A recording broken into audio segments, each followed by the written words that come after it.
Bonjour à tous, je vais vous montrer comment utiliser les outils Cosmos, notamment les différents outils du cahier de texte.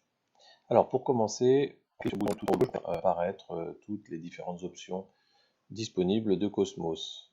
Vous retrouvez l'onglet cahier de texte qui vous permet d'avoir l'affichage de plusieurs options.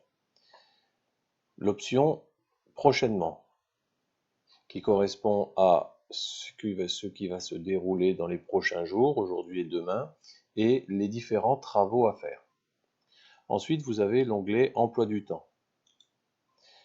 Dans l'emploi du temps, vous retrouvez bien entendu votre emploi du temps personnel.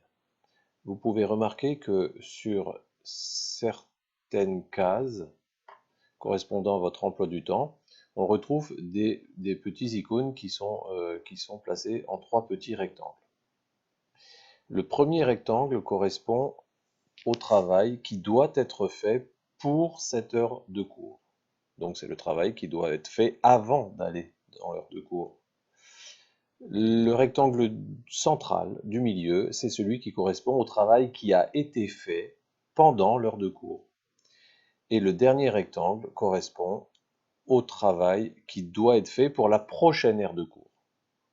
Par exemple, dans cette heure d'anglais, on voit qu'il y avait un travail à faire pour cette heure d'anglais et que ça a été rempli par le professeur, de même que le travail qui a été fait directement pendant l'heure.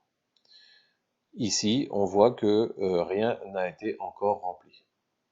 Si on regarde l'onglet de sciences physiques, on s'aperçoit qu'il y avait un travail à faire pour cette heure de cours et le travail pour l'heure de cours suivante qui est donné. Alors si on regarde en sciences physiques, vous avez un travail à faire qui a été donné pour la prochaine fois, pour la prochaine séance.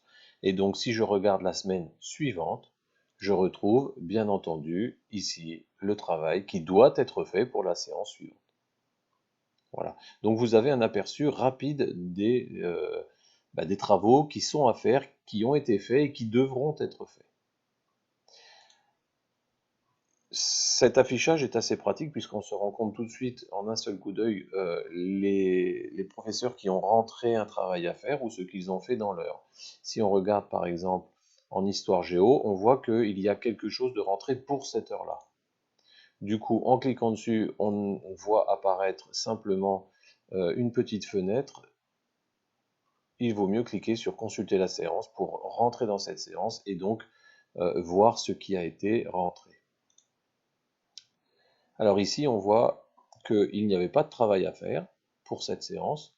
Voici ce qui a été fait, c'était du cours, le titre, et vous pouvez télécharger ou afficher ce document ici. Donc c'est une des solutions données aux professeurs pour vous transmettre des documents à compléter, à lire ou à regarder. Ça peut être très bien aussi une adresse à aller visiter. Si je clique sur uniquement travail à faire, dans cet onglet, on ne retrouve que les devoirs. D'accord? On peut cibler les devoirs uniquement ceux qui doivent être faits, c'est travail à venir. Vous retrouvez aussi les travaux en retard, et puis vous retrouvez les corrigés qui ont été donnés par les professeurs suite à un travail. Ici, on ne sait pas vraiment ce qui s'est passé pendant l'heure de cours. Par contre, vous avez le travail qui sera à faire, avec la date à laquelle le travail doit être rendu.